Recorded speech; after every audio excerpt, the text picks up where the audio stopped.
Hey Mixies! Welcome to Mixed Thoughts, a grooming podcast. It's your groomer bestie here, Ciara, coming to chat with you about the ins and outs of grooming and entrepreneurship. We'll dive into a mixture of topics with stories from myself and friends near and far. Let's navigate this journey together.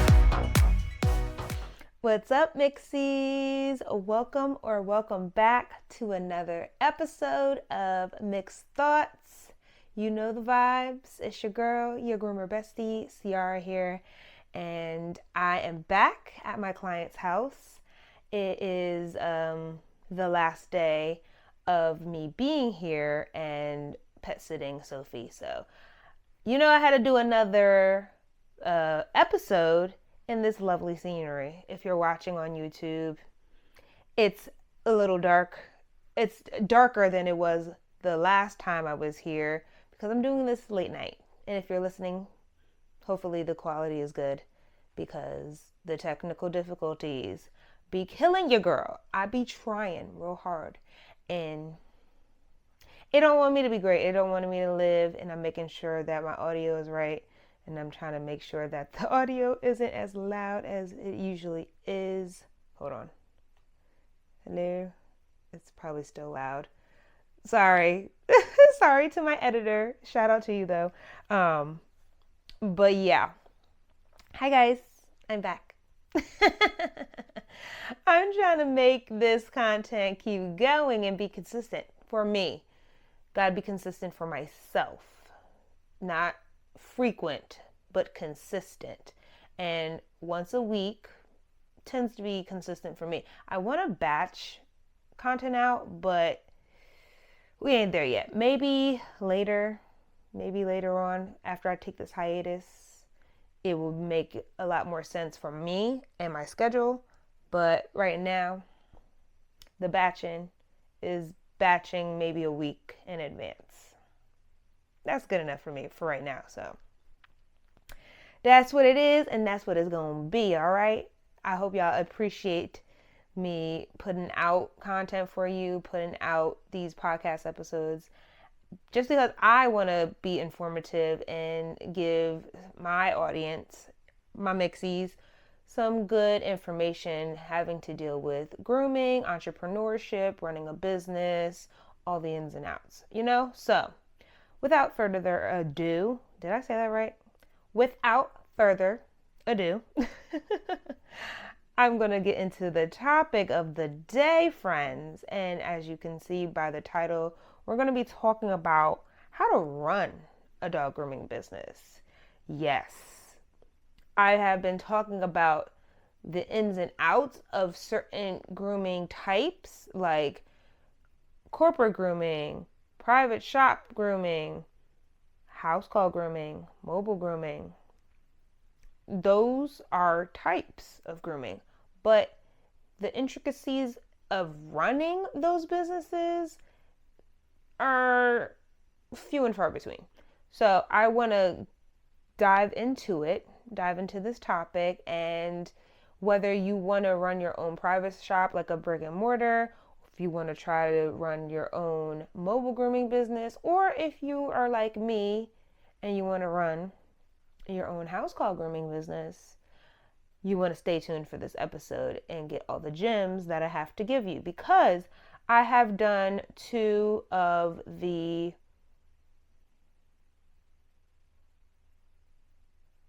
5, I think, right? It's corporate, private, mobile, house call. That was 4. Wait. There is this corporate grooming, private shop grooming, mobile grooming, and house call grooming. I guess there is 4. Okay, so I've done 2 out of the 4 business-wise. I haven't run my own corporation. Don't plan on doing that unless, I don't plan on doing that. I don't plan on running my own brick and mortar business, but I will have guests that have done that, and we'll get their expertise on that in season 2. But I've ran my own mobile grooming business and now my house call grooming business. So I'm going to dive into the things that you need, the materials that you need, the information that you need, and then of course, you know, I'm always going to hit you with a pro and a con. So let's get into it right now. Running a dog grooming business, there are a few things that you need to consider. I feel like, now this isn't in any particular order, but I do think that this is very important in order to have a long-standing business and something that kind of is meaningful to you. And that's your why. You always want to know your why as to why you want to run a grooming business. Now, for me, the reason why I wanted to run my mobile grooming business was a few things. I had a business partner at the time who believed in me and wanted to work with me in creating something huge and something that we thought would expand into like opening storefronts, opening boutiques, having fleets of vans and renting them out or leasing them out to other groomers to start their own business. Kind of had that conglomerate corporation type of feel in the beginning. But another reason why I wanted to do it is because I wanted to retire my mom from working. And I kind of wanted her to work for my business because she is like very well versed in customer service. She was a assistant manager at a few Walmarts. She did a lot of customer service in the Spirit of Halloween, that store. She is now a manager and overnight manager at FedEx. So like she's very good at customer service, human resources type of situation. So I would have hired her to be my human resources person and help facilitate I guess, employee relations or, human resources and customer service, because she's really, really good at handling all the ins and outs of that. So that was another reason I really wanted to retire my mom. I didn't want to work for a corporation or anyone else anymore. So that was another reason why I wanted to run my business. And I wanted to help other groomers who didn't want to work in corporations like me. And I would help facilitate that by having them work for me. And then if they wanted to branch out, I would help guide them to start their own grooming business, because I am realistic and I know people don't stay at jobs forever. They might want to broaden their horizons. They might want to tap into something for themselves, like a job or like something else that doesn't entail working for somebody else. You know what I'm saying? So yeah, those were my whys, but that I feel has to be the most important part of your journey into entrepreneurship or business ownership, because if you don't know what your why is or you don't know what you're standing for, there's no reason for you to try to fight for running a business, because it gets hard. Running a business is not easy, and especially running a grooming business, there is so many intricacies from the animal well-being, the insurance for your bus or your van, your vehicle, if you're doing mobile, house insurance, personal insurance, if you're a house call groomer like myself. I'll get into all of that in a little bit, but like, you have to take into consideration all of the aspects that might not be so glamorous and flashy and fancy and fun. Like, oh, I get to hang out with dogs all day. Wrong. I'm gonna stop you right there. That is not what you're doing all day. You have to work with clients whose dogs that are their family, they're a part of their family. So you have to like be the middleman for the dog. You have to advocate for the dog or the cat. If you're taking care of cats, I'm allergic, so I don't do that. Or if you're even like working with small animals like rabbits, ferrets, gerbils, I used to clip rabbit nails. Oh, actually, do I still do that? No, I clip now gerbil nails. No, not gerbil, guinea pig nails. Child, they all the same. They're all in the rodent family, but I clip guinea pig nails. I used to clip ferret and rabbit nails. So, like, if you want to expand your reach into small animals, then that's something that you have to look into as well. You have to do research. The research is super duper important as much as the finding out what your why is. So, like I said, it's not in any particular order, but I feel like that was the first thing that I needed to tell you because that's going to set the tone of how you are going to and navigate the space of running your own business, you know? So, one of the important things is know your why. Another thing is to build a community. And I'm not saying build a community like on social media. I'm talking about how you are going to get people who trust you as a business owner and trust you and your business and what the products and services that you provide in your business. Like, you want long lasting, trustworthy clients that want to come to you over and over and over again and then recommend you to their friends and family.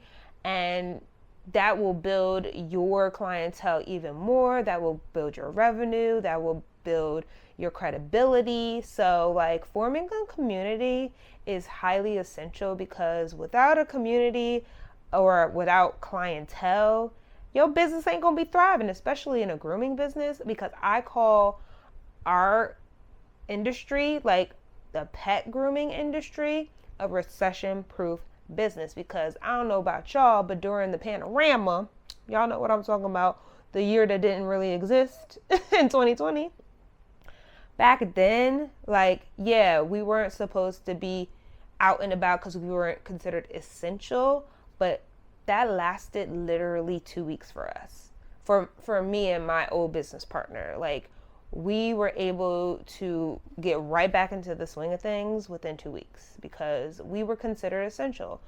We were right there along with doctors, nurses, delivery people. We also did deliveries, but I talked about that in one of the old episodes. Give it a look if you don't remember, or if you're new here and this is your first episode that you're watching, give that a look-see because I talk about that. I think that was when I think that's going into the mobile grooming episode. I'll have to look back in it and then I'll put it up in the cards for you. If you're listening, just go back into, I think it was mobile grooming. I'm not 100% sure on that, but regardless, I talked about that. And knowing the fact that we are essential to society, because not only do dogs need to be checked out by vets, they also need their nails clipped, because if their nails grow too long, they can get curled up into the paw pad, and that can cause irritation, that can cause infection, that can cause, swelling of the paws and breaking nails and just the whole mess, and that no one wants to have to deal with while they're stuck at home and trying to figure out how to take care of their dogs. So yeah, things like that. If you have a hairy dog, like a long-haired dog, and you don't take care of it properly, or you don't have the proper tools at home, a groomer is what you need. And I know that for a fact because I had so many clients call me or contact me on a regular basis and be like, please, can you just come to my house? I'm like, if you want to pay this $200 fine for me if I go out in these streets and someone catches me that, I'm not supposed to be out there, then sure, I can come groom your dog. But other than that, baby, you're going to have to figure it out. But that's why I, was so confident in like putting informative content on my YouTube channel around that time. out to people so they can learn how to groom their dogs at home, or how to care for their dog's nails, how to make sure that their dog's ears aren't infected, all the things. Like, I was trying to accommodate my community in order to make sure that their dogs were still living a happy and healthy life. They also were calling me to do their hair, and I was like, haha, you funny, but they low-key was serious. And I'm like, child, I don't do human hair. The only people that I do their hair is like my family members. Myself, my mother, my sister, and that's about it. That's the only people who really ask me to do their hair. But yeah, long story short, make sure you build a solid community that trusts you, that will recommend people to you, and make sure they come back. And whatever you recommend to them, they'll purchase it. So if you have people who care about you and trust you enough to be like, whatever you tell me to get for my dog or my cat or my whoever, I'm gonna get it. That's a community. That's community building in its finest. So yes, that's highly important. What else is highly important in order to run a efficient dog grooming business is continuing what? That was not even English.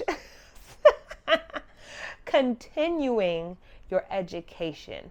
Now, I'm going to just put this disclaimer out here real quick, because someone listening or someone watching might not have ever groomed in their life.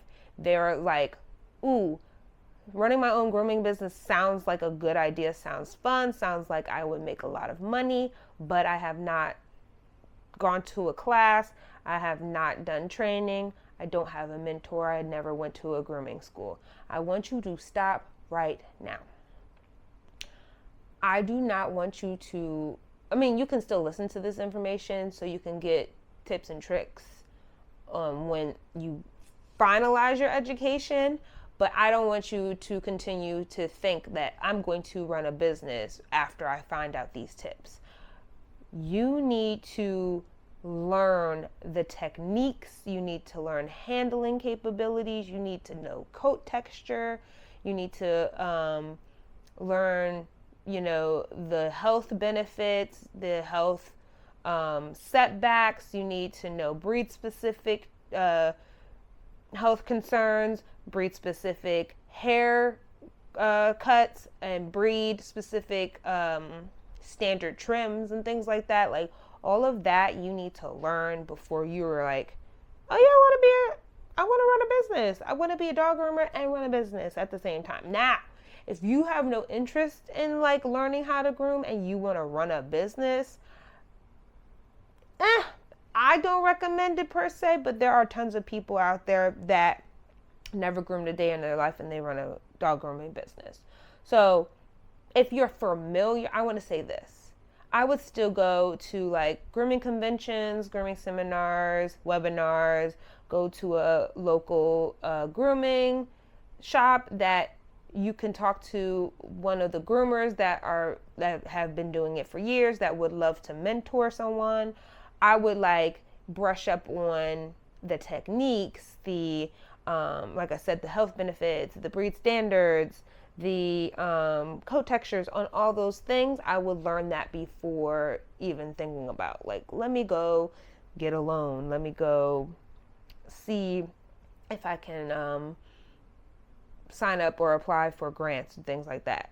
Like, pump your brakes and do not try to start that business if you're not well versed in grooming or anything revolving with the grooming industry. I'll say that. Because, yeah, baby, you're going to be in for a rude awakening, and then you're going to be lost. Some people are very quick to pick up on information. So if that's you, you are a unicorn, and you trying to run a business could work for you. But it's like a rare situation that people would just pick up on something and being like, okay, now I can start a business. You know what I'm saying? Like, it takes some time. I didn't feel like I was a really good groomer until 3 years in.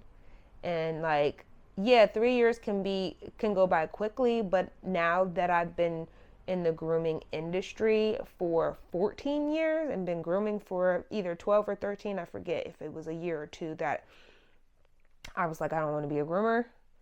But it's been over a decade that I have been a groomer, and I feel like I am a great groomer now. 12 or 13 years in. That's wild. That's crazy. 3 years in, I was like, I thought I was a good groomer until I look back at my old pictures of like the grooms that I did, and I was like, oh, baby, you had so much work to do. You had so much growing to do.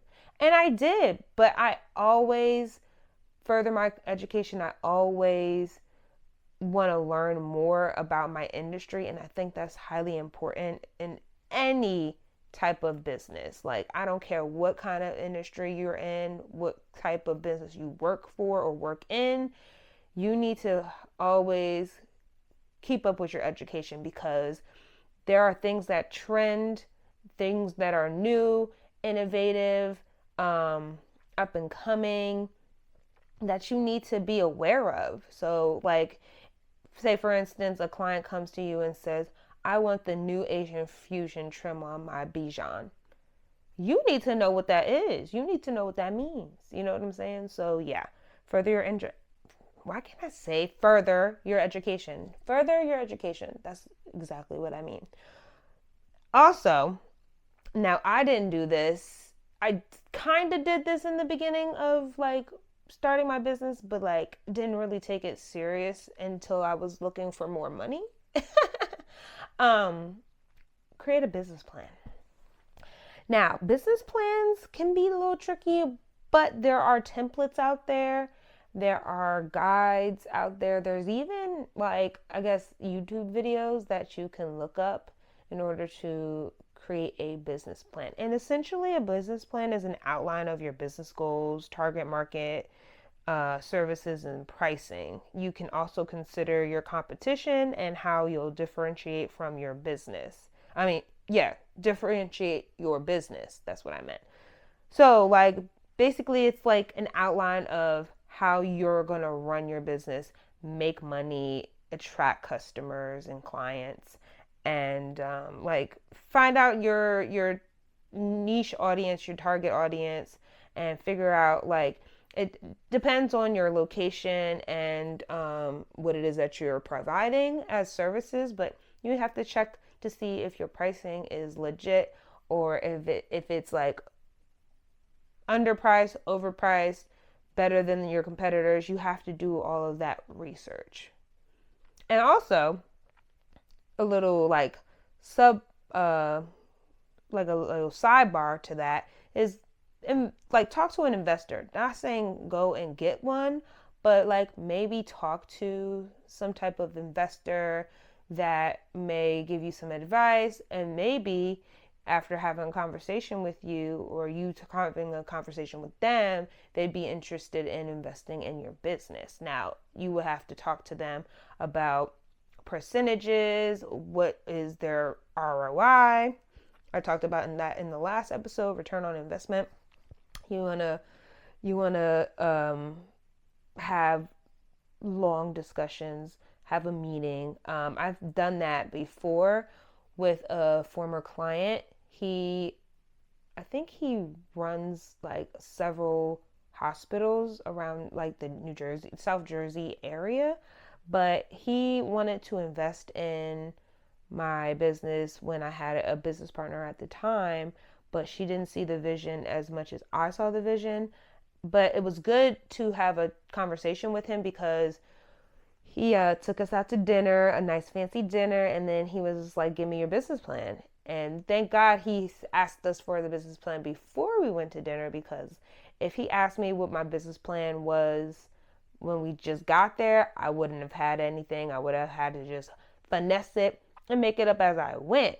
I had a kind of like a good idea of what I wanted, but like I didn't know how much money I wanted to make in my business. I didn't know the longevity. Like I didn't have like a 5-year plan on my business. I have a 5-year plan on like my life, but I don't have at the time, I didn't have a 5-year plan on my business, because let's not forget, I didn't even think I was going to run a business. Like, I didn't even think that I was going to be a business owner. I thought I was just going to be working for a corporation or working for somebody else to pay my bills and just move myself up the corporate ladder and continue to make it work. You know what I'm saying? So like, I've had always an entrepreneurial spirit, but didn't know that was what it was when I was a kid, because I'm always like talking to someone, always trying to let them, like, influence them to buy something or influence them to like look into something that would be useful for them. I had lemonade stands, I sold candy, I sold, the scholastic books in high school, or was that middle school? Regardless, I was in Girl Scouts, I sold Girl Scout cookies, like I was a hustler. Okay, so didn't know that that was going to be my future as an adult, but like, yeah, I wasn't thinking about having a business plan for that. So it was really eye opening, and it helped me to know like how much I have in my bank account, how much I need in my bank account, if I want to expand my business, what I need to do in order to get that, the funding, the marketing, the advertisements, all the things. Like, do I need more? Do I need a team? Do I need more groomers? Do I need to raise my prices? Things like that can be in your business plan. So make sure you have a business plan, and make sure you do research on your competition in your area, because you don't have to have the same price as them. You might have more expertise. You might be certified in certain criteria for like a master groomer, or a certified what is it, American Kennel Club. I'll get into that later, but like American Kennel Club groomer. There's all types of certifications and hierarchy in order to like be a lot more credible and like raise your prices and things like that. Like, for instance, I was on Hot Dog. I was on a TV show. That gets me credibility, and like, I have been on publications that like is kind of nationwide. Obviously, it's a streaming platform, so that was worldwide. But like, in the United States, I can go to pretty much any state and be like, my price is my price, because here are my certifications, here is my accolades and things like that, my achievements, and you can see the proof through like what I have out there for the world to see. So if you guys do the same, like, say your competitor has been grooming the same amount of time as you, but you further your education, like if you've been to seminars and you got mentored by like top elite groomers that have been doing it for 20 plus years, and that person has just been grooming and never went to a class, never went to any seminars, never got taught to do anything extravagant or extra, then they're not going to think to raise their prices like you would think to raise your prices. Hopefully that made sense. Like, that little example made a little bit of sense. But like, you need to do research on your competitors. You need to do research in the field. You need to do research in like what is new and innovative and trending, so you can gauge what pricing range is appropriate for your business and for your clients. Okay, so another important thing to have while running a dog grooming business is to find the best systems for your business. Now, I'm talking about software systems. I'm talking about booking platforms, payment platforms, payroll, what else? Payroll, like tax information, tax documents. There are software systems specifically for dog groomers and dog grooming businesses, whether it be a corporate facility, a private shop, a house called Groomer, or a mobile groomer. I've tried many. I can give you some examples um, of some that I have, and then there's one that I haven't used before, but like I heard that it was a good software system, and then I'm gonna tell you the one that I use now. So back in the day when I first started, we used Square. We just used the Square little that little attachment that you put onto your phone, and then someone's card, you swipe someone's card and it connects to your phone, and like that was just the payment thing. Like we had to manually put our services and products, into the system of Square, and then we would book our clients on our own. I think we used, did we use 123 Pet? 123 Pet, that's what it was called. Now it's called Day Smart Pet, but that was a software system where you could book was it online appointments? I think it was just you can book on appointments at that time. We started in 2018, so at that time you could just use the software system just to put the appointments in, so you know how many dogs you had and how long it would take for that day in that day. So that was one, but it started to be a little complicated because you had to go from one system to the next. So I had to go to 123 Pet, which is now Day Smart Pet, to Square to make sure that the services were on this, were equal, were aligned. There wasn't any tax added from one to the other. Like it was getting too complicated, and I needed something like one-stop shop type of thing. So then we went to Pawfinity, and Pawfinity was cool at the time, but it wasn't user friendly as far as like the client groomer connection. Like I feel like they could make online appointments, but the online appointments was kind of glitchy, and my ex-business partner at the time, she had an iPhone and I had an Android, so it wasn't really compatible, or it was taking longer, or there was like I said, there was technical difficulties that were transpiring while we were trying to make appointments, and we just needed a one-stop shop, and we needed it to be easy flow for the client and for us as well. So we decided to,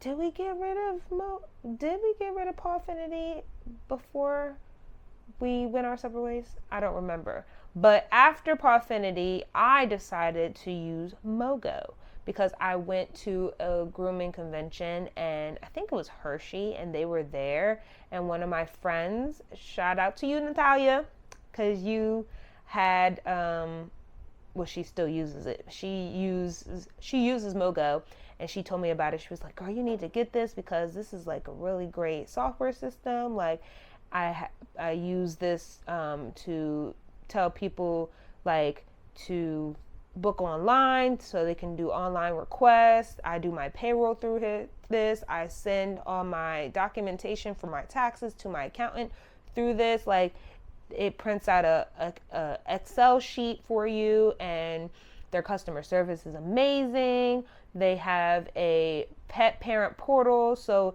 the pet parent can go directly to their own profile with their dog's name and information and pictures and all the things, and they can request an online appointment. And it's just like easy integration. It connects to the website, my Squarespace website. So when they want to make an appointment, if they're a new client, they can do an intake form. If they are a returning client, they can go onto their portal and they can click to request an appointment. So it's very user-friendly for the client, very user-friendly for us as groomers or business owners. Private shops can use it. House call groomers can use it. Mobile groomers can use it. It integrates it for the specific groomer in their specific business. So I love that aspect of Moco. This isn't sponsored, but Moco knows I love them, and they do magnificent work. And yeah, I haven't had any complaints since I switched over to them in, I want to say 2022. I think I switched over in 2022, so I've had it for the past 2 years, and I love it. Love it, love it, love it. But the other software system that I've never used, but a lot of people say it's really good, is GroomSoft. So these are 4 software systems for scheduling and all for other things as well that you might want to look into. And I will leave all of this information in the show notes below. If you're listening, if you're watching and listening, it'll be in the description box if you're watching, and it will be in the show notes if you're listening. So yeah. But that is the systems that would be very useful for your business. Also, you need to acquire the proper tools and the equipment. Not just the clippers, the scissors, the brushes, and the combs, and the shampoos, and the sprays. You also need proper grooming tables. If you are in a private shop, you will need some really heavy duty, resourceful, sturdy hydraulic tables. Or if you don't want to do a hydraulic table because you're worried about cost, you can get the ones that you crank, but you need a table that will rise. Whether you have a small dog or a medium dog or a large dog, you need to accommodate for the sizes in your salon. Now, if you're only, you have size requirements or size restrictions, then that's up to you. But the more clients you get, the more money you make. So you shouldn't, like, if you have back problems, if you have like health issues that permit you from having dogs that are like over 50 pounds, and that's different. But like, if you can handle big dogs, I would take big dogs, especially if you're in a private shop. Now, the tools and equipment that you have at a private shop is going to be different from being in a mobile grooming bus or van.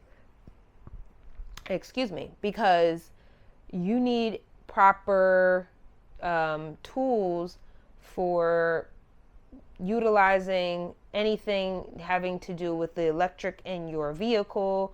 You need like a water tank, you need a dirty water tank, a clean dirty tank, a clean water tank,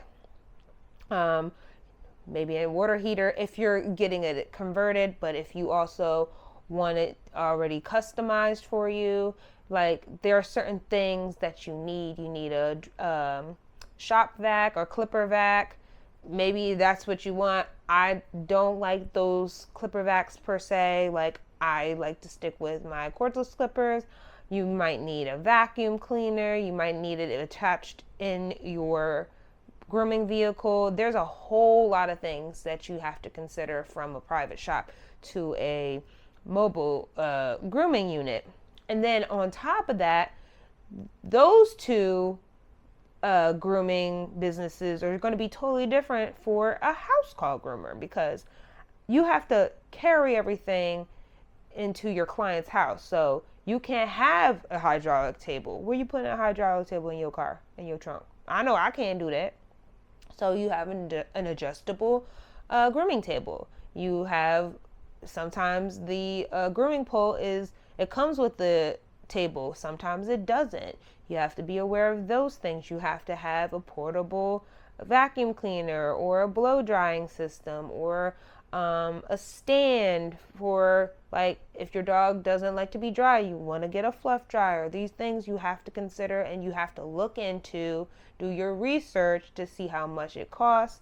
If it's cost effective, that's where your business plan comes into play. Like, all of this is integrating and blending together to show the importance of, like, this is what you need to do in order to run a grooming business, So consider those things. I actually have a list of products and equipment that I use. So if you want to, like, I have a free Google Doc that is ongoingly like changing because some products I upgrade and some products are better than others, or some products have discontinued, so I'll have to change like the links to what I use and where I get it from and things like that. But it will be in the show notes and in the description box for you, completely free, if you want to take a look at it, if you want to grab some of those things that might be useful for you. I have things that private shop owners can use, mobile groomers can use, and house call groomers can use. So that is a resource for you for free in the notes down below. Establish your price point. So I talked about that earlier when I was explaining about a business plan, creating one. You need to price out not just a price point for your services, but a price point for, like, if you sell things, if you want to have like a little boutique in your grooming salon, you want to price out how much it costs for leashes, collars, bandanas, like little dresses for your dogs, hats, things like accessories and things like that. Also, you want to price out, maybe you want dog treats and things like that. I sell dog treats and supplements and tinctures for cats and dogs. So if I were to have a brick and mortar business, I would try to price out how often people come and grab it.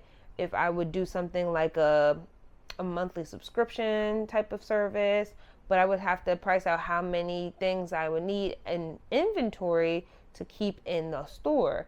But you want to price things out accordingly because you have to take in consideration paying for, if you have a brick and mortar, paying for the lights, like electricity, the water, the employees that you have, maintenance fees and things like that, rent for the building, like all of that you have to put into consideration and price that out accordingly so you can afford to pay yourself, your employees if you have any, and then your rent and utilities for your building. Now, if you have a mobile grooming vehicle, there's going to be less overhead, and then you can price that a little differently as well. So it all depends on the type of business you want to run and what you're willing to pay. Because some people, they were like, I want the best of the best equipment, the best of the best tools and things like that. So their budget might be a little different than yours. If you're a budget friendly girly or guy like myself, you're going to want to be like, okay, what is cost effective and it's not going to break the bank?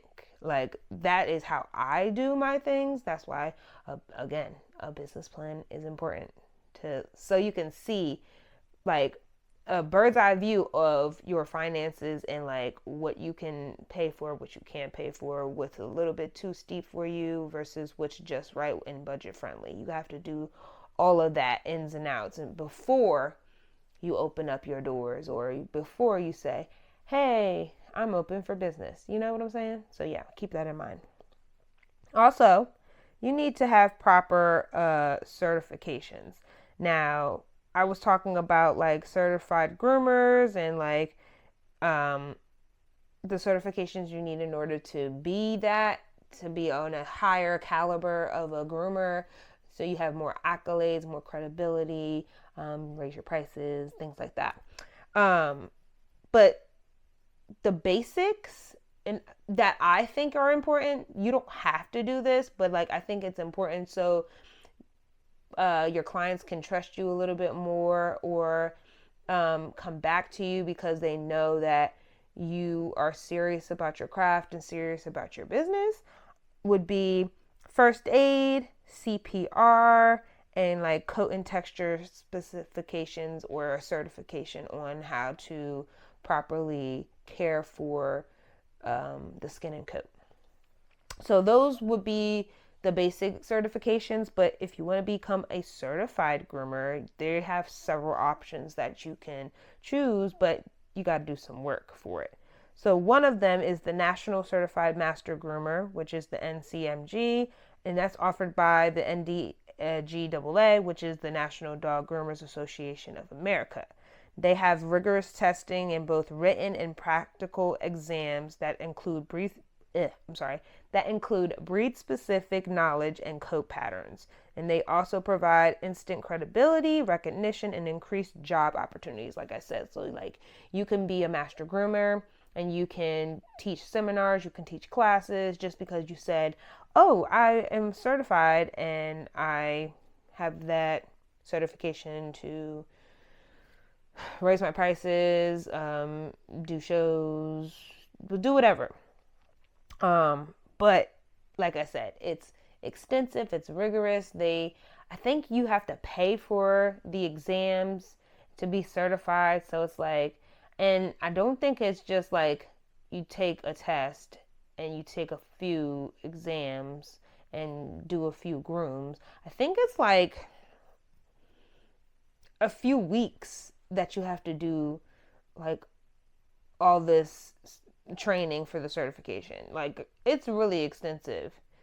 So not everybody's going to do that, but if you really really want to like own, like, increase your credibility and your recognition, there's something that you can consider. The AKC Master Groomer is recognized by I am tongue tied, y'all. My bad. Is recognized by the American Kennel Club, the AKC. That's why it's called AKC Master Groomer. They focus on safety, breed standards, and coat types. So, like, these certified groomers, they're really, like, extensive about the knowledge of coat patterns and breed specific grooms and whatnot. It requires completion of the AKC safety and salon courses. So, another extensive exam or extensive class that you might have to pay for. I'm sure you have to pay for that. And I don't know how much it costs. It might be like $200. Don't quote me on that. Like, do your research and check that out. But yeah, it's something that is like, you don't have to do these, but if you want to be like, listen, I'm the top of the top, I'm on the high elite groomers status, these are the certifications that you want to do. And then another one is International Certified Master Groomer, the ICMG, which is offered by International Professional Groomers Incorporated. And this includes modules covering advanced skills for shape, style, and symmetry. Excuse me. So they give you modules. Again, something that you probably have to pay for. And they're like probably long, extensive classes. If they're saying they include modules, they cover advanced skills for shape, style, and symmetry. They're not going to play games with you. They're like, oh, you want to do this? You want to be well known internationally? You got to do the work. You got to get in there, get into the field, and like be critiqued and instructed and probably tested very, very vigorously in order to become internationally professional as a certified master groomer. So if you're interested in that, give it a look-see, do your research, and then see when you can do it. I don't know how often they do that, but I'm sure if you Google it, you'll figure out when they're doing the classes or administering the exams. But I'm pretty sure they do it year round, so just look it up and I'm sure you'll find it. Something else that's really important that you should consider is branding and marketing. Like, not just your logo, not just your brand colors, but pretty much advertising in your area, going to local shelters, local vet clinics, veterinary hospitals. You want to go to community centers, local parks that dogs frequent, and put yourself out there. Put flyers up.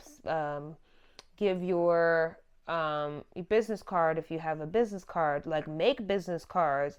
If you don't believe in business cards anymore, which I would highly still suggest, because this is what I do. I go to dog parks and take my dog and my mom's dog out there, and I just walk around. Sometimes Jackson has just been freshly groomed, and like, he is pretty much my calling card, if you will, and he is showing like my artistic creativity, and like, he's pretty much going to show you what I'm capable of doing, because every time like Jackson is out and about and we go to the dog park and I'm just like literally enjoying nature and like enjoying my time with my dogs and like letting them get fresh air and exercise while I do the same, people come up to me and they're like, "Oh my god, your dog is so cute, like, who does his haircut?" And I'm like, "I do." They're like, "You do?" I was like, "Yeah, I'm a dog groomer." "Oh my god, where do you work?" "I have my own dog grooming business. Here is my social. Here is my card." Now, if you, like I said, if you don't believe in the giving a business card anymore, they have digital cards. That's now a thing.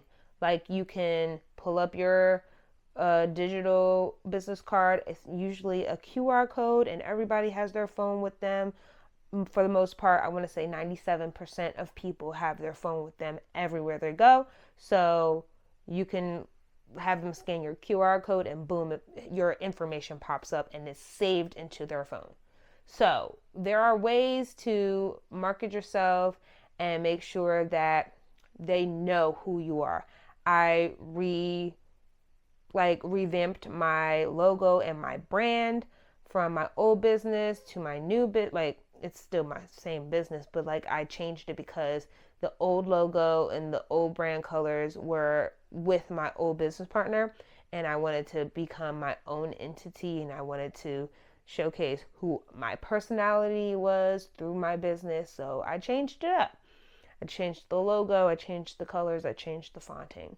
And then I got new business cards, and then I started like, dispersing them out at, like I said, dog parks. I went to an open park that wasn't specifically a dog park, but they had like little dog areas in there, and I set up a pop-up shop last year in two locations, one in Jersey, one in Philly, for a weekend, and I was selling my dog treats, my supplements, and my tinctures, and had infographic information cards. So like, if they wanted to know more about the products, I had visuals and information for them to keep with them, and then I even added a little incentive, and I had put a dog ball, like a bouncy ball.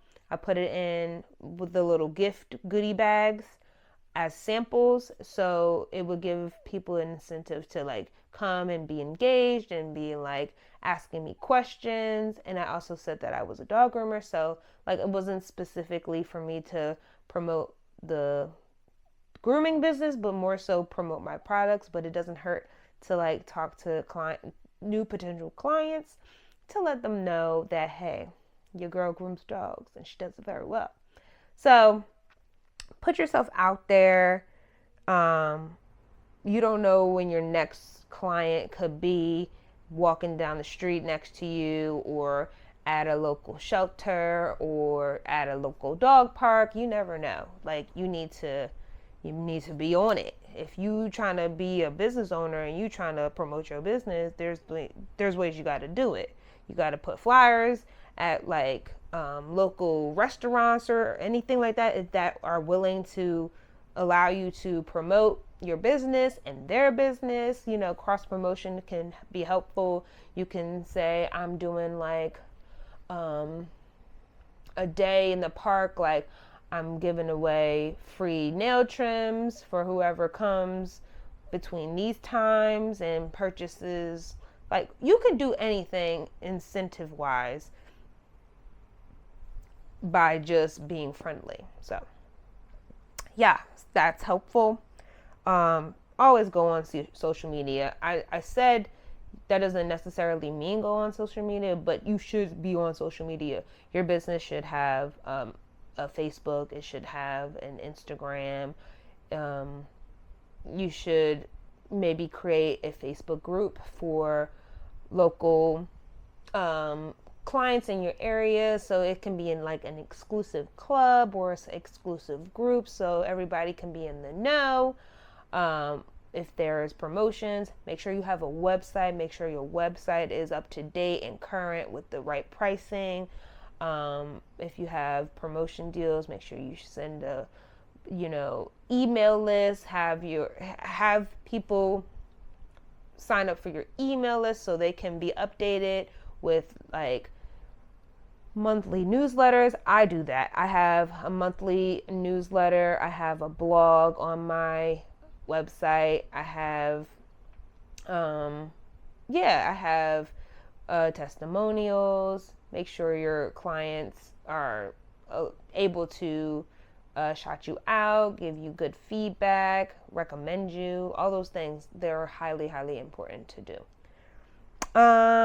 What else? Customer service and safety. So make sure you have proper SOPs. And SOPs, if you're not aware, stands for standard operating procedures. So you want to make sure you have a thorough, fluid check-in, check-out type of flow to your business. You want to make sure the online booking is, accurate. Make sure it is easily accessible, user-friendly. Make sure that there aren't any glitches.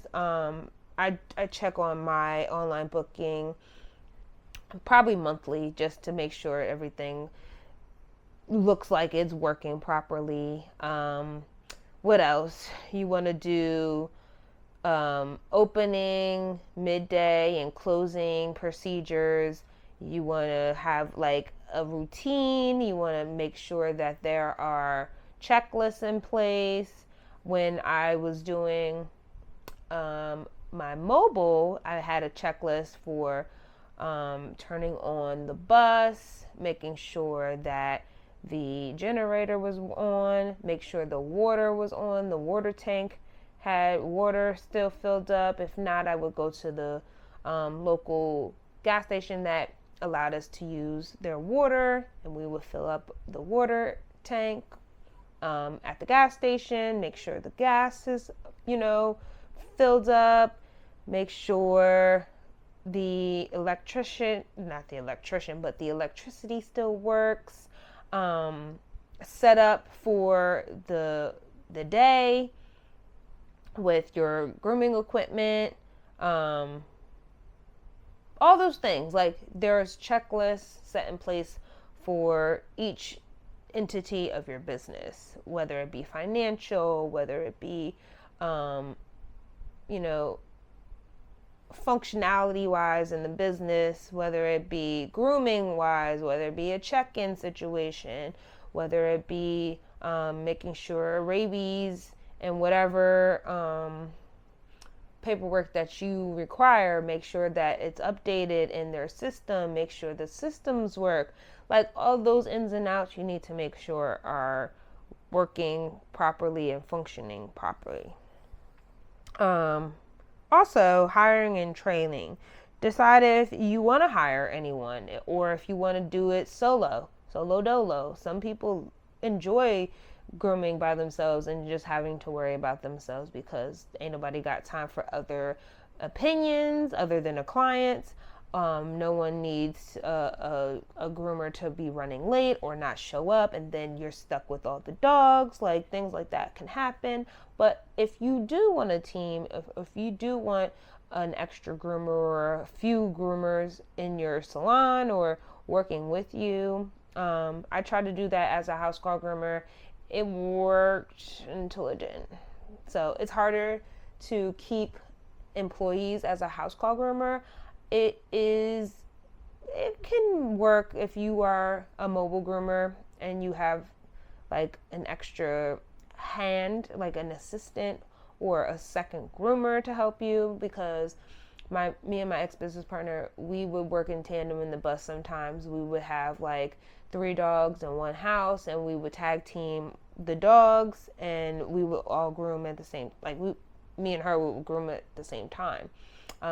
It worked, like, for the most part, but it's just much easier if you are a brick and mortar owner, and you can hire more groomers that way. It's just easier, and it's more space, and it just makes more sense to do it that way, But if you do want to have a team, you need to make sure you train them properly. They need to go through like a employee handbook. They need to go through like orientation, if you will. Make sure that they know how to use the software system for booking, for checking clients in and out, for payments, to make sure they know how to check for rabies information,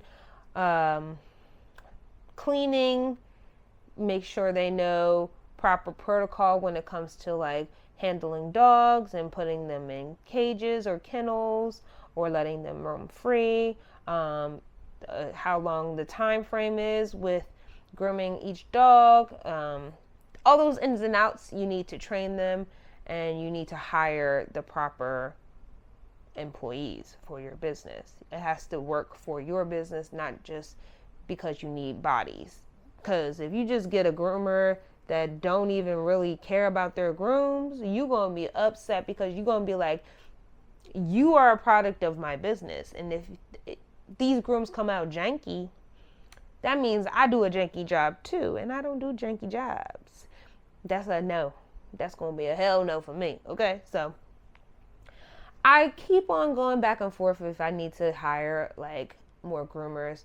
But as a house car groomer, it is very difficult. And like, I would have to be on my P's and Q's and checking on them like every minute of every hour of every day, to make sure that they went to the proper house, to make sure that there's no issues, there's no complications, there's no injuries from the groomer, from the dog, there's no, upset clients, things like that. I'm like, I don't know if I want to deal with that. I don't know if I got the capacity to deal with that type of stress, because I already got stress in my business by myself and with a team that doesn't even groom dogs. So you think I want to add the stress to having an employee that actually grooms dogs? I think I'll wait until I get my mobile grooming vehicle, like, before I hire another employee. I don't got the capacity for that. I really don't. But yeah, that's something to consider if you want to do it solo dolo, or if you want to have a team. Either one works perfectly fine with what you think is perfectly fine. Managing finances. That is highly important, y'all. Like, if you're not a money person and you're just like, I just like grooming dogs, I just like being creative, get a bookkeeper. I would say if you want to do it on your own, look into QuickBooks, because that's what we did when we first started. We got QuickBooks and we tried to do it ourselves, but then we finally got an accountant that does bookkeeping, and she was checking our books, and she was like, y'all are fucking this up. Like, what's going on? And it was me. I was doing the books, and I was like, I don't know why she's making me do these books, because charts aren't really my thing. Finances aren't really my thing. But we were grateful to have my accountant. She's still my accountant to this day. She still does my bookkeeping, and she has QuickBooks for it. Well, I have QuickBooks that she uses for my business, and it works. It works that way. We have a little agreement. Like, I groom her dog, she does my taxes, she does my books, and it's a win. Excuse me, I have been a little gassy, and I apologize for that. But it's a win-win for the both of us, and I love that for the both of us, But yeah, definitely get a bookkeeper, get an accountant. I recommend meeting quarterly with your accountant or bookkeeper to pay your taxes in increments, instead of like a full lump sum, like that can be overwhelming for some small business owners. Now, if you are capable of doing that and you put money aside, like get a business bank account, people. I cannot stress this enough. Do not put all your funds from your business in your personal account, because come tax season time and your accountant needs to check your books and you only have your personal account and not a business account, ooh, that's a slippery slope. Uncle Sam might come and audit your ass and it's going to be over for you. And you're going to be so stressed. And you're going to pull your hair out and you're going to be like, oh, why didn't I just go get another account? Why didn't I get in a business account? Because you was being lazy. Don't be lazy. That's easy to do. Like literally go to any bank. Go to the bank that you already frequent in your personal account and say, I need to apply or I need to get a business account, a business bank account. And they can do that for you that day. It's simple. So if you want to do that anyway, if you want to do your taxes quarterly like me, it just is easier for me and it's so much easier and stress-free and it just makes sense for me. And I know how much money like I have to pay versus like a large lump sum at the end of the year. Girl or guy, I'm gonna lose my ever-loving mind if I do that.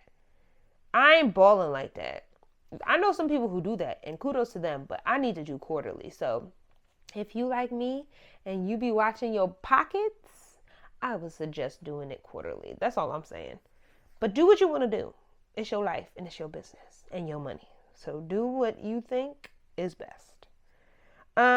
We need a business entity. We're not just out here illegal and stuff. We're not just running around here getting money under the table now. Like, we need to make this a legit business. It needs to be legit. I don't care what you say. Make that business legit so you can have something if you need to get a grant. Like, that's another thing. Not only like look into investors, look into grants, look into a business capital. Like, yeah, with business capital, you do have to pay it back, but like they have pretty good payment options, like payback options in their APR. It depends. It depends on the company, but it's not always that high.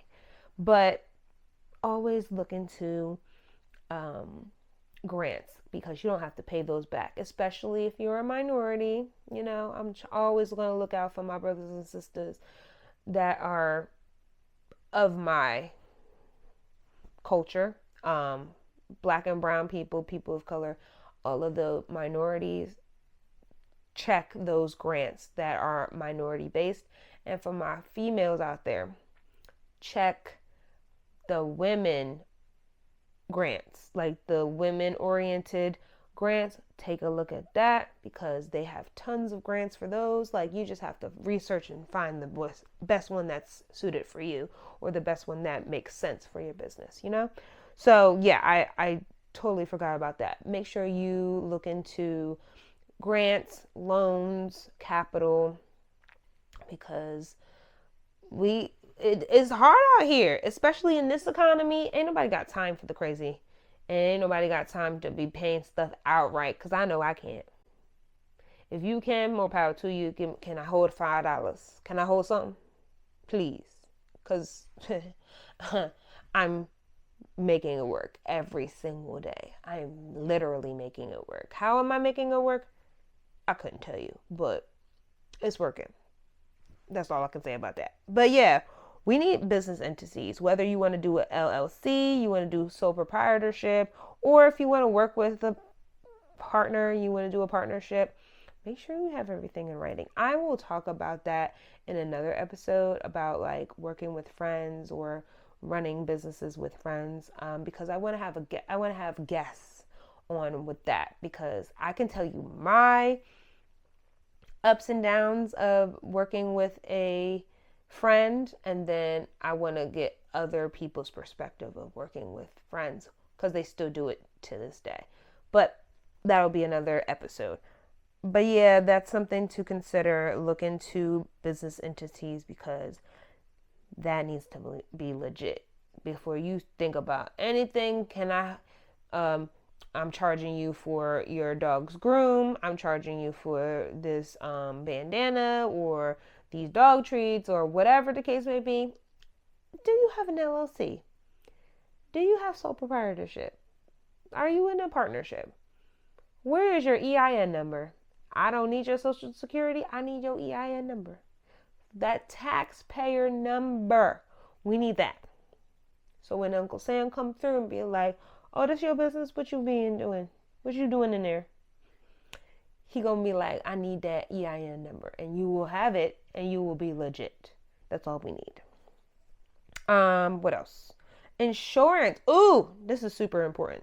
Insurance, licenses, and permits. So like pet insurance, car insurance, hello, and brick and mortar permits. I'm not sure about the brick and mortar situations, but probably like coding or what is it called? Zoning permits.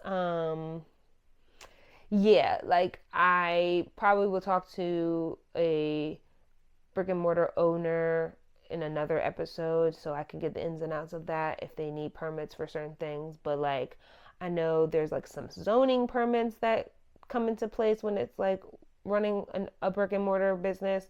But for me as a house call groomer, I just simply have pet insurance because if I go into people's houses and something gets damaged inside their house, I have myself protected because I use, what is it called? Pet care insurance, I believe it's called.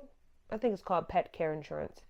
But there's tons of insurance companies that gear towards dog grooming businesses and things like that. So you need to do your You need to do your research and you need to make sure that that insurance company is beneficial for your business and for your clients and for your own well-being and things like that. Especially like if you're doing mobile, you need to check to see if the insurance company covers liabilities with pets and all those other things. So yeah, it all depends again on the type of grooming business you're trying to run because everything isn't the same.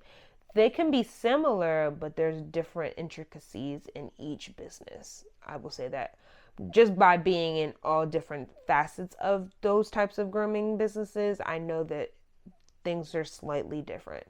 And rightfully so, because one isn't going to always, what's the word I'm looking for?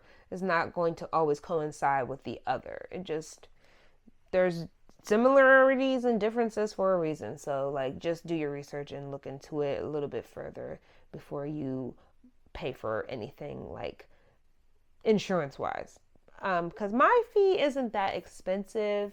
You could do a yearly or an annual, but like it depends on what your liabilities are, how much you're trying to do as a payout and things like that. So you would have to look into the policies. Every policy will be different. So just do your research and then go on from there.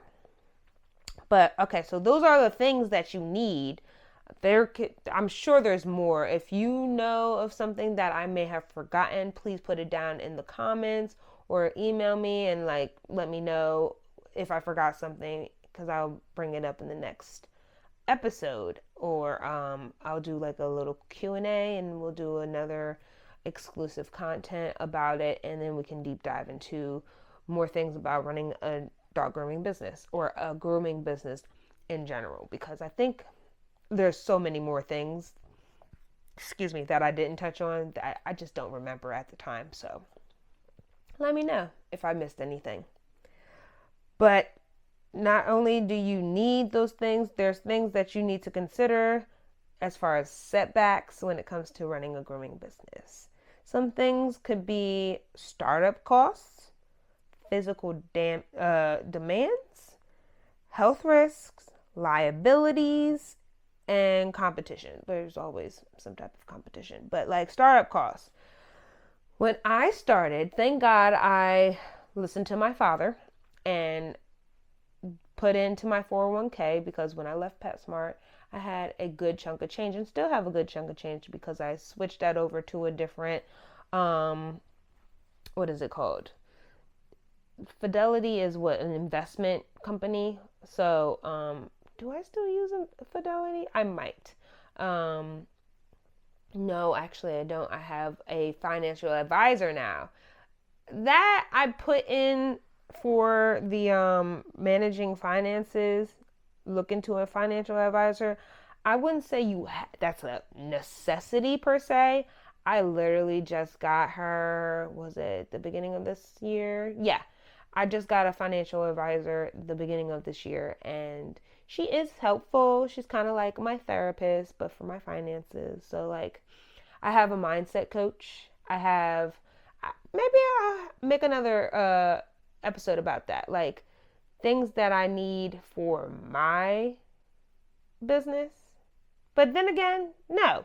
That is part of like running a business in general. Like you may need these things for your mental health, like a mindset coach to realign your focus on your business and how you get things done, how you stay organized, how you stay, um, sharp. If you want to expand your business, the things that you need, like she's very helpful in that regard, my mindset coach. But also having a financial advisor, like letting you know, like you have no way to get a van because you're spending all your money on this, that, and the third. Or like, you know what I'm saying? Like they will guide you and let you know what you need to cut back on, what proper steps you need to take in order to save money, and all those other things that go in between that. So like kind of a financial advisor is kind of like your accountant slash therapist combined, because it's like she's financially like guiding you to do better with your money. Maybe, yeah, something like that. But like those are the people that I have in my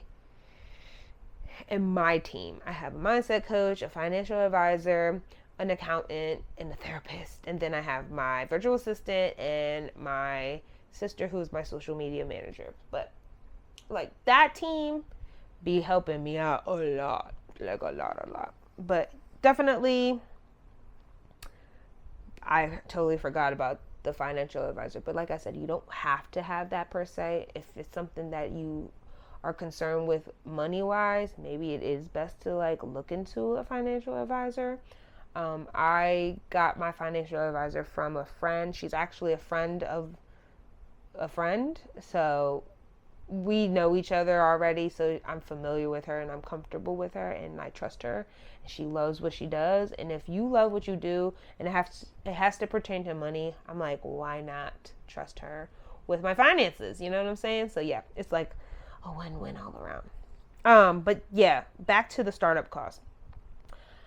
When we were looking for a mobile grooming vehicle, we stumbled upon the mobile grooming bus from a couple who converted their private shop into the mobile grooming bus, and then they wanted us to buy her bus in the business, but we just needed the bus.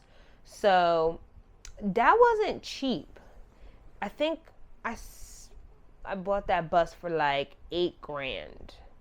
And thanks to my 401k and my dad telling me put money into your 401k, if I didn't have that, I'm going to tell you this right now, we would have not had a mobile grooming bus. Like that's just that on that. We would have not had that, for real. But you need to take that into consideration before starting to run a business, especially a grooming business.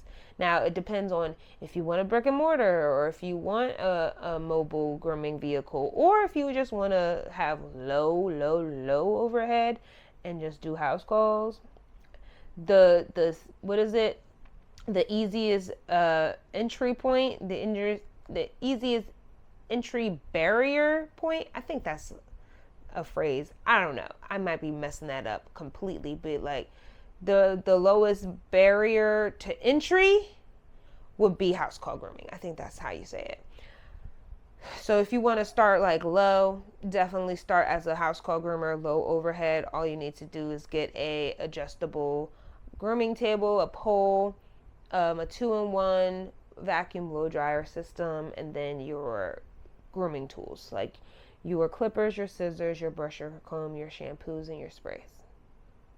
And then, like most times, clients will provide towels for you, but if you have your own towels, bring your own towels. I think that would be the easiest way to start a business. But that could be a setback because high quality grooming tools and supplies can be expensive, especially for breeds of all sizes. So you got to take that into consideration. And they were only talking about like the grooming tools. They weren't even talking about like getting a brick and mortar shop or getting a grooming vehicle. They weren't even talking about any of that. So like not only the high quality grooming tools and supplies, but also how you going to facilitate the clients in your business. Like that can add up really, really fast and be super duper pricey. Physical demands. Grooming can be physically demanding, especially if you handle large or difficult dogs. Long hours on your feet and repetitive motions can take a toll on your body. And ooh, baby, don't I know it. Don't I know it when I tell you my back, my lower back, my shoulders, my neck, my wrists, my feet. That's why your girl goes to the massage parlor. I get massages monthly. I wish I could get them bi-weekly, but that's what I can afford at this time. And that I put on my business expense because that, like, I need a massage monthly to make sure that I'm not hunchback of Notre Dame over here. And I got to make sure that my arms and my wrists don't get carpal tunnel. So yeah, you could put that in as a business expense because yeah, without that, I'm no good to nobody. I will be cramped up, hurting, hobbled over, probably not getting out of bed because it's just so painful because you're in the weird positions for long periods of time and you're on your feet for hours and that's not fun. So not any type of comfortable sneaker, no mats, no pads that you can have cushioned on your feet, no amount of like other types of tools. I mean, a shiatsu massager helps because I do have one of those, but like I don't want to have to use that every day. Like that ain't the business. So it can definitely be physically demanding. Health risks, gotta take into consideration your health. Working with animals exposes you to potential health risks such as bites, scratches, and allergies, and not to mention like other health risks like dog hair in your nose. What do they call it? Groomers. What do they call it? I don't know, but like being exposed to like all that hair going flying up in your nose. My groomers out there, have you ever, and I'm sure you have, so just put it in the comments, that's me. If you are done grooming and you go home and you blow your nose and all that comes out is black and brown and white dog hair. Has that ever happened to you? Because I know it's happened to me many, many times. Also, hair splinters in between your weenus. The little webbings in between your fingers, they're called your weenuses. This right here is your weenus. That extra flap of skin on your elbow, that's called a weenus. Fun fact, if you didn't know. Your weenuses. I love that word, weenus. But anyway, in between your hands, in between your fingers, the webbing, sometimes I will get large pockets of hair. And they hurt so bad. Hair splinters. Hair splinters are the devil. Okay? Like, it was so bad in PetSmart that like I would get tweezers and it would be a hole. Like a legit hole in between my fingers, and I would pull globs of hair out of it. It was so nasty. Not to mention I'm pulling globs of hair out of like my bra or out of my eye, out of my nose. Wouldn't come out of my ears, which is great. But my hair, child, Gina would be going through it with like hair. That's why sometimes I will wear like a shower cap, or I will wear like a scarf, or I put my hair up so you couldn't like hair wouldn't fly up in it too much. It would still be in there, but not like to the point where it's like I'm picking hair out of my hair until the next day, or maybe even the next week. It's too much. It's way too much. But yeah. That will take a toll on your body for sure. So be careful. Or health risks with like dog hair and getting big, getting scratched, getting abused by dogs. Like, yeah, that ain't fun either. Liability. You'll need insurance to protect yourself from liability in case of an accident or injuries during grooming sessions. So yeah, that's why I said get pet insurance, get car insurance, get homeowners. I don't want to call it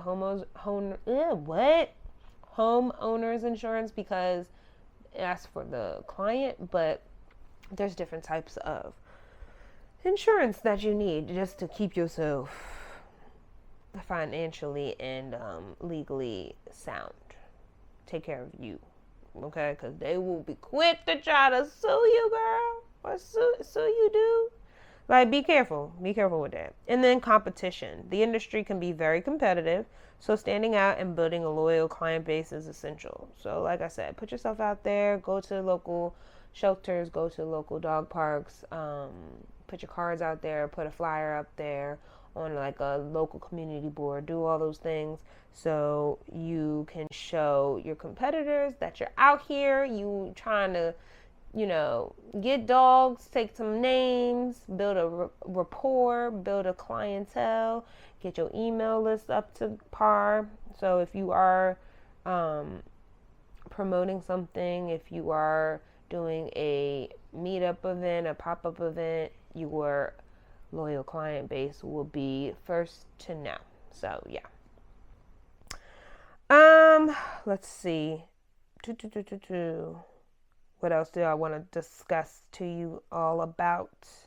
Oh, so to keep your business thriving, attracting more clients, and continue to have a loyal customer base, there are some customer service tips that you can consider with building it.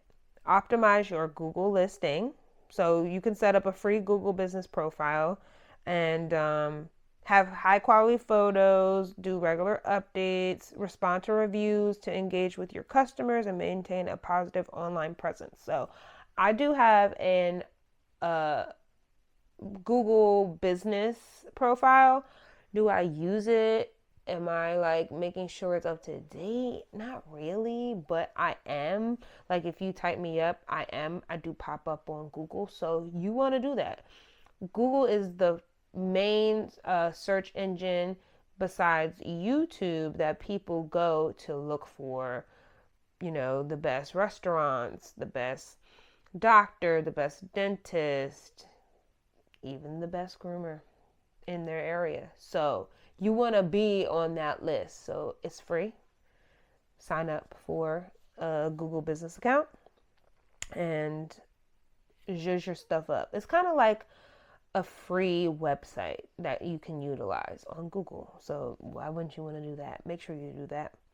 As for online reviews, I ask my clients for testimonials a lot. I'll send them like, if they're part of my email list, that's another thing that Mogo is great at. They allow you to do marketing campaigns, so you can have a pre-made template to send out to like a mass email to your clients that are already on your email list, or you can create your own. I do that with my newsletters. I will create a blank, campaign, an email campaign, but like I will put the newsletter on there with my products that are like for sale or, to buy and purchase and things like that. And I'll send it to the mass email list. But I also asked them if they would help me out and give me a review, a 5-star review, or a testimonial. Incentivize it if you want to. You don't have to, but like that will encourage them to want to give you a review or give you a testimonial. If they get something in return, it's like, why wouldn't you do that? So make sure that you ask for online reviews. They can make sure they boost your visibility and your credibility. Do a customer loyalty program. I used to do this like in the beginning stages of my business. Um, every I'll give you what it is. Reward loyal customers with discounts, referral bonuses, or special offers. So what I did, or what me and my old business partner used to do, we would have like a little customer satisfaction like card. So every person, for every friend that they referred us to, if they made it to either 5 or 10 people on their card, they would get 50% off of their groom, or they would get a free groom, I think. I forget what it was exactly, but it was a discounted price on their grooming services. So incentivize your customers, do a loyalty program so they're more likely to recommend people to you a lot more, or like refer your products to other people. Like that's going to incentivize them to tell a friend to tell a friend to tell a friend. And who doesn't love being hyped up and being like, oh, my groomer is amazing, she does such a good job. I hear that about my clients all the time. Like I literally groom like in a circle. Like the neighbors, the one neighbor, I've groomed her dog, her old dog, since my PetSmart days, and now I groom her new dog. And then she told her neighbor 2 doors down, and then that neighbor told her neighbor across the street, and then that neighbor told her friend that lives 2 blocks from them that like I do grooming. So yeah, it works. If you are kind, you know your stuff, you're very knowledgeable in your industry, and you know what you're doing, you know what you're talking about, and you're a helpful resource, they're going to want to come back and they're going to want to tell their friends how great you are, because they want to brag about how good their dogs look. Like it's a competition of some sort. It's so funny when like the neighbors come out and they'll walk their dog and be like, oh, such and such got a haircut by CR the other day. Yeah, I'm getting my haircut by her tomorrow, so we'll all be looking great. Like it's a low key like bragging rights in some form or fashion, which I'm here for. I'm like, a healthy competition of who dogs looks the best. You can't really tell because it was made by me. I did them all. So like one dog can't be cuter than the other unless like you're just biased. Like it's your dog, you're going to say that. So hey, I'm here for that. I'm here for healthy competition by my clients. I don't got to worry about nothing because I know that they're satisfied. So yeah, you want to make sure that your customers come back and they want to recommend all the services that you provide. And leverage, there's also leverage social media. This is so important. Go into the Facebook groups. If you have a broadcast channel on your business page, like send exclusive content, exclusive offers to your like kind of your close friends or your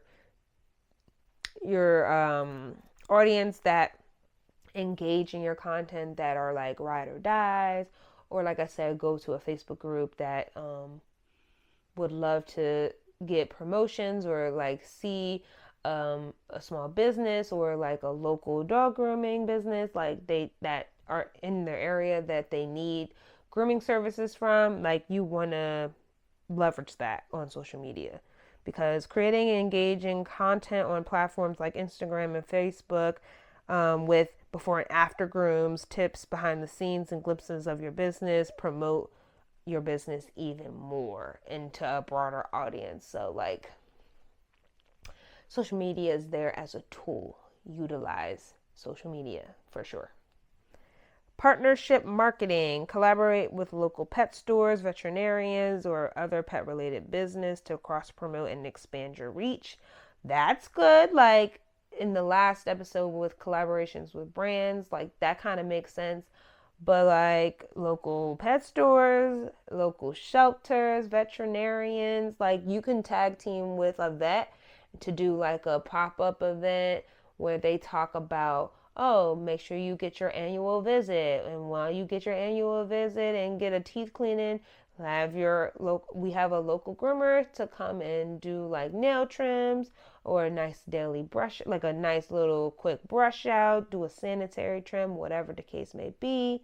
And then you can promote your grooming services while at the hospital or the clinic or anywhere that like is pet related. Like that is so smart and like efficient. Why wouldn't you want to do that? Like unless you don't like making money, then don't cross promote. But I think that's so important to do.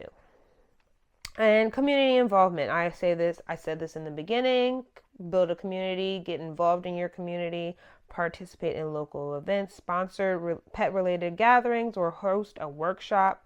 You need to be active in your community to build trust and visibility, because the more you pour into your community, the more they're going to pour back into your business. That's just that on that, you know? So those are some tips. That's some feedback, some setbacks that you need to be aware of, some guidelines, some things that are essential in order to run a grooming business. And I'm sure there's so many more other things. If you know of anything else, please feel free to send me an email at mixedthoughtspodcast@papapoochspa.com.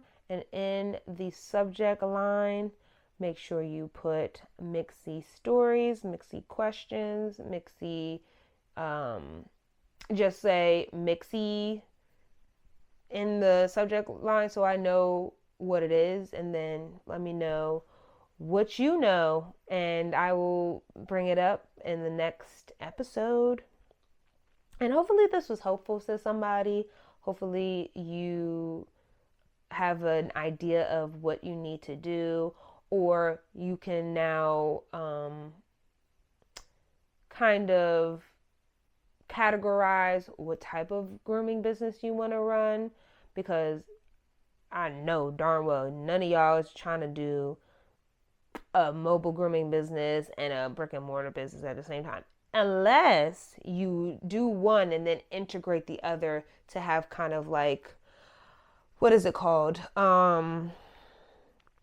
What is it called? Kind of like, is it a conglomerate? I forget, but like having a 2-for-1, I think that would be super cool. But you got to pick one first. Just remember that. So hopefully this gives you an idea of where to, sorry y'all, I'm having a brain fart, where to put your efforts into more. So if you want to be a brick and mortar private shop, do that proper information and research in order to know what permits to use, what insurance to use, if you need to be an LLC, if you need to be a sole proprietor, like do all that research beforehand. Get a business plan in place, talk to an investor, talk to a bank, talk to your accountant, talk to a financial advisor. Any of those things will be helpful. And make sure you do a lot of community building, talk to clients, go out into the community and interact with other dog groomers or dog owners, pet owners, all the things. Go to shelters, go to parks, go to veterinary clinics, do all those things so you are fully prepared and ready to start and slay your business. Okay, slay the day by rocking your business and making all that money, honey. Okay. But yeah, that's all I have for this episode. Before I go, I always have that housekeeping. If you could be so kind as to like this video, if you are watching right now, thank you for watching. Appreciate y'all. Make sure you subscribe to the YouTube channel if you have not subscribed yet, because it's free. It's free all day, every day. You ain't got to pay nothing, okay? But that would be awesome. That lets me know that you enjoy this content, you enjoy this information, you want to see more of it. And then that algorithm, the algorithm is going to promote my videos out more, so more mixies can see it, more mixies can get the information and be fulfilled with all goodness of grooming information. You know what I'm saying? If you are listening to this podcast right now, thank you so much for listening. But could you like this, follow it, give me a 5-star review if you feel inclined to do that. And yeah, keep that going. I need some streams. I need listening streams. I figured out a way to make sure that the podcast is on all platforms, because I think I said it was going to be on all platforms, but it technically wasn't. So now it is. It's on like Apple, Google Podcasts, SoundCloud, Spotify, all the things. So yes, run it up in the streaming so I can get up there with all the other grooming podcasts. Like, I need to be up there. Okay? We need to set the tone. We need to elevate this podcast, because I know there's so many more things to come that is going to be so positive from this podcast, that this will give me more ideas to do something like community based, like retreats, workshops, meet and greets, live podcasts. Like, I want to do all those things. So I need your help in order to do that. Make sure that this podcast is being streamed, is being listened to, is being watched, is being liked, is being shared, all the things. So help me out so I can help y'all out even more. But yeah, that's all I have for you. Thank you so much for watching and or listening. I truly, truly appreciate y'all. We're almost done the season, y'all. One more episode, and then I will see y'all. I'll be on a break. Excuse me. Ciao. I need to drink some water. But yeah, I'll be on a little hiatus, and then I'll be back in the fall with some great guests. I'm so excited to bring guests to the podcast. I wanted to do a whole season with just me, just so y'all could get a feel of what it is that I'm going to be doing and how I'm talking and what I'm going to be talking about. But there's going to be so much more. So much more. And I can't wait for you to listen. So yeah, I'm going to end it on that note, and I will see y'all in the next episode. Bye.